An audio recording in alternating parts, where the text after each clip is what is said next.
Hi, it's Nora again from Threshold to Hope, and I'm back here to tell you what to do with all those lovely things that you made when we did the shaving cream prints. So if you're like me, you made lots of them because you had a lot of fun doing it, but now you may be thinking, okay, so what do I do with it? So I'm going to show you how to make some beautiful cards that you can send to your friends. We're all shut in. We'd all love to see a piece of mail come to our mailbox. And so I'm going to show you today how you can make a friend's day. So part of what we did on tissue paper.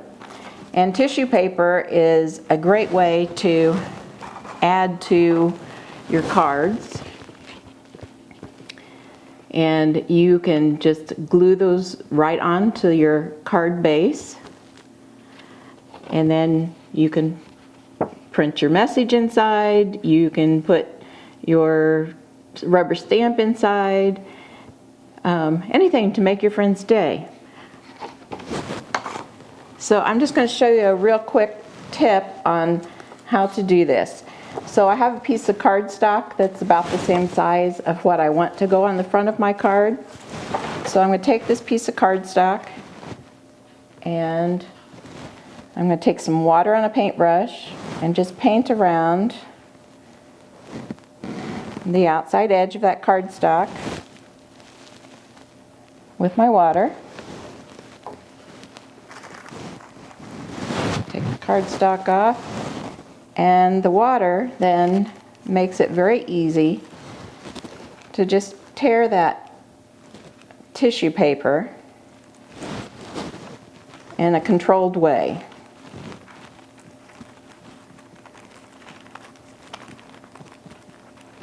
We're going to get that in sort of a square, but I want it to be rough edged. I want it to look very natural and organic. And so now I have my rough little square there. So I'm going to take my card, and you can either put the card or the glue on the back of your tissue paper, or you can put it directly onto your cardstock. Either way will work. And just kind of put it all over where you are going to put that. So then you just kind of carefully put it down and work from the center out and just spread it down into that glue. And then if there are some edges that you didn't get, you just lift those edges up, put a little more glue in there, and you're good to go. So that's a very simple way of putting it on. Now if you use the cardstock, you're going to do the same thing with that. Only you're just going to go ahead and cut that into the size that you want. If you have a little paper cutter, that works great. If you don't, just mark it out with a pencil and cut it. And then again, we're going to just put some glue on the back of that cardstock, and we're going to put it in place. Easy peasy. Now, if you want something stamped on the outside of it, but you're not sure that you're, really committed to putting something on it, and you want to just kind of check and see if you want that there, you can stamp it onto a piece of your tissue paper, and then you can kind of play around with it, try to decide, yeah, do I want that there? No, do I want it here? So you can kind of move it around. And then when you are ready to place it down, again, just put a little glue there. And the nice part about using tissue paper is that once you place it with the glue, the outside edges of the tissue paper just sort of disappear if you have them all glued down. So you can put your little saying there on the outside, and you don't have to worry about messing up your whole print with, if you mess up your rubber stamp. because sometimes we don't get it right the first time. Now, I do have some rubber stamps here, but as I went to check, I didn't have any rubber stamp pads. So I'm going to show you what to do if you don't have rubber stamp pads, but you do have some water-based markers. So if you have some water-based markers, you're just going to color in the edges of what you want each of your colors to be. You can do this all in one color, or on these I just did 3 different colors. Oops, wrong end. So you just kind of give that a swipe with your colors. And as we know, that dries pretty fast. But all you have to do to reactivate those inks is just to give it a little,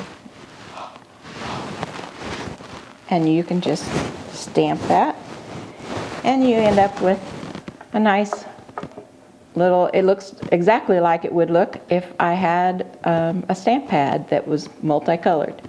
So that's another fun thing that you can do, and people are going to think that you were really talented for being able to do something like that. And you will only be the ones to know that it was that easy. Okay, so the last one that I want to show you is, I think, going to be one of my personal favorites.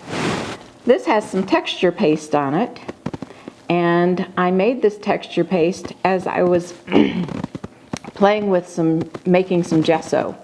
And so I'm going to put some recipes out to how to make your own gesso in the comment, but there's also a lot of YouTubes that show you how to make your own gesso, and there's lots of different recipes, and you can do a deep dive in that if you decide you want to do some gesso.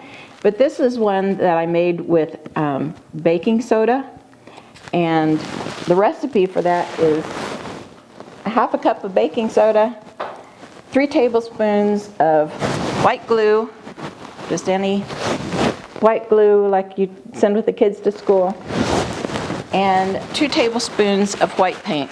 And it doesn't have to be anything, major. This is just some tempera paint. You can use some paint that you have that's in the little bottles that are acrylics, but the white is just what it's going to give it the nice white clean look. So I'm not going to show you how to make that today, but I have made some, and I just put it in my own little jar here, and every time I'm ready to use it, I just kind of mix it up again because it kind of separates just a little bit. But what I'm going to do is I'm going to use a stencil, and you can either use plastic stencils, or I've got some of these nice little metal stencils. Both of them work great, but anything that you have will work. So you just place your stencil down on top of your cardstock. I'm using a colored cardstock so you can see this better, but it's also fun to do it white on white because it just gives you the texture. And I'm just laying across here and just drawing it across, forcing it down into the holes of the stencil.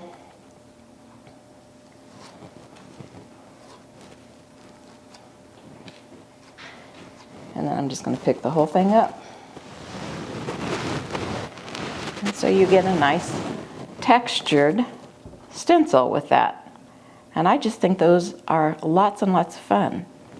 So I hope that you have learned a couple of things that you can use to send out cards to your friends and family. And let me know if there are things that you have questions about, or if there's something that I can help you out with. So I hope to see you soon back at Art at Threshold to Hope. But until then, let's just keep making some art. See ya.